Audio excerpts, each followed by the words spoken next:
എത്തും. അങ്ങനത്തെ ഒരു സെറ്റപ്പിലാണ് ഞാൻ നിൽക്കുന്നത്. തിരിച്ചെത്തി, വാപ്പാനെടുത്ത് കൊണ്ടുപോയി. ജോലി ഉപേക്ഷിച്ചു. ഈ വീട് ഇപ്പം നമ്മൾ ഈ കാണുന്ന വീട് പാതിപ്പണിയിൽ കിടക്കുക, കുടിയിരുന്നിട്ടില്ല. 1997 ലാസ്റ്റ് 98-ൻ്റെ ഡിസംബർ എത്തി, 97 ഡിസംബർ പാതി പണിയെടുത്ത് കിടക്കണ വീട്.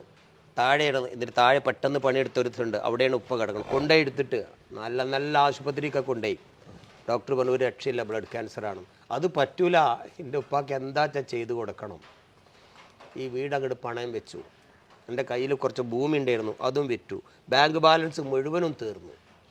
എന്നിട്ട് എൻ്റെ ഉപ്പൻ്റെ കയ്യും പിടിച്ച് പറഞ്ഞൊരു വാക്കുണ്ട്, എന്തിനാ മോനെ ഈ ഇങ്ങനെയൊക്കെ ചെയ്ത്, ഇനിയിപ്പോൾ കടക്കാരനായല്ലേ, അത് വേണോ എന്ന് ചോദിച്ചപ്പോൾ തിരിച്ച് ഞാനൊന്ന് അങ്ങോട്ട് കൊടുത്തു. മാതാപിതാക്കളെ ഭക്ഷണം കൊടുത്ത, മാതാപിതാക്കളെ നോക്കിയ, അവരെ സംരക്ഷിച്ച ഒരു കുട്ടിയും ഈ ദുനിയാവിൽ പരാജയപ്പെട്ടിട്ടില്ല. അതിൻ്റെ ഉപ്പല്ല എന്നെ പഠിപ്പിച്ചത്. അതുകൊണ്ട് ഉപ്പ ഞാനെങ്ങനെ പരാജയപ്പെടാനാണ്? അന്ന് എൻ്റെ ഉമ്മ മരിക്കുന്ന നേരത്തെ എനിക്ക് വേണ്ടി വരുന്നില്ല. ഉപ്പ എൻ്റെ കുട്ടി വിജയിക്കും, ആയിരക്കണക്കിന് ആളുകൾക്ക് അത്താണിയാവുന്നു, എൻ്റെ ഉമ്മ വരുന്നില്ലേ? എന്നിട്ട് അങ്ങനെയാണ് നിങ്ങൾ പറയുന്നത്. കാരണം ഉപ്പയായിട്ട് കരഞ്ഞു. ഇല്ലടാ, സത്യമാണത്, എൻ്റെ കുട്ടി രക്ഷപ്പെടും. അന്ന് രാത്രി എൻ്റെ വാപ്പയും മരിച്ചു. കടക്കാരനായ ലോണെടുത്ത കടം വെച്ച ഈ വീട്ടിൽ ഞാനും ഭാര്യയും മുഖത്തോട് മുഖം നോക്കി ഒരു വയസ്സുകാരെ കുട്ടി ഇങ്ങനെ ഇരിക്കുക, എന്തു ചെയ്യുമെന്നറിയാതെ. ഓളെന്തോ പറഞ്ഞപ്പോൾ ഞാൻ പറഞ്ഞു, ഇല്ല, എൻ്റെ വാപ്പ പറഞ്ഞത് ഓർക്കുന്നുണ്ടല്ലോ, ഉമ്മാനും വാപ്പാനും നോക്കിയ ഒരു കുട്ടിയും ഈ ദുനിയാവിൽ പരാജയപ്പെട്ടിട്ടില്ല, നമ്മൾ വിജയിക്കൊടി. ആ ഉറച്ച വിശ്വാസത്തോടെ ഇരുന്നിട്ട് 1998 കോട്ടക്കൽ അങ്ങാടിയിലെ അപ്സര ഹോട്ടലിൻ്റെ സൈഡിൽ ഒരു 1000 ഉറുപ്യ വാടക കൊടുത്ത് ഒരു ഷട്ടർ മുറിയുണ്ട് പൊന്തിച്ച്, കയ്യിലെ പഴയ സാധനങ്ങൾ, ഇലക്ട്രോണിക് സാധനങ്ങൾ കൊണ്ടു വെച്ചിട്ട് എഴുതി കൊടുത്തു, അവിടെ ഇതെല്ലാം വാടകക്ക് കിട്ടും, വേറെ ഒന്നുമില്ല, ഗൾഫിലേക്ക് പോകാനും പറ്റണില്ല, കടമുണ്ട്, ജീവിക്കണം, പട്ടിണി മാറണം, അത്രേ ലക്ഷ്യമുള്ളൂ. ജോലിയും പോയി, വിസയും പോയി. വാടക കൊടുക്കുക, ക്യാമറ വാടക കൊടുക്കുക, മൊബൈൽ ഫോൺ വാടക കൊടുക്കുക, TV ടാപ്പ് റിക്കാർഡറൊക്കെ CD പ്ലെയർ വാടക കൊടുക്കുക. ഒരു കാറുണ്ടായിരുന്നു, ഒരു മാരുതി 800, ഒരു ബൈക്കും ഉണ്ടായിരുന്നു, അതും ഒരു ചിത്രം വെച്ച് വാടകയ്ക്ക് എഴുതി വെച്ചു. അങ്ങനെ ജീവിക്കണം. അങ്ങനെ ഒരു കട എടുത്ത് തുടങ്ങി. ആ കടൻ്റെ പേരാണ് ബ്രിഡ്കോ എന്ന് പറയും. ആ കട പിന്നെ സർവീസ് സെൻ്ററായി.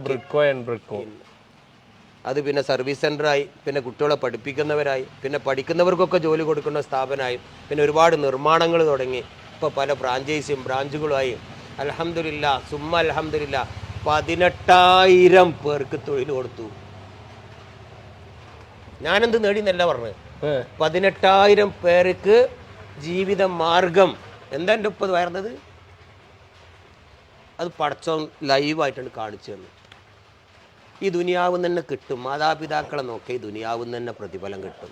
അവരെ വേദനിപ്പിച്ചാൽ അതിനുള്ള പ്രതിഫലം ഈ ദുനിയാവ് തന്നെ കിട്ടും. എനിക്ക് എന്താ ചോദ്യങ്ങളൊക്കെ ഉണ്ട്, പക്ഷേ എൻ്റെ തൊണ്ടങ്ങട് ഇടറിയിട്ടേ പറയാൻ പറ്റില്ല. മാതാപിതാക്കൾ എന്നൊക്കെ പറയുമ്പോഴേ ഞാനൊക്കെ അക്കാര്യത്തിൽ ഒരുപാട് ഭാഗ്യം കെട്ടവനാണ്.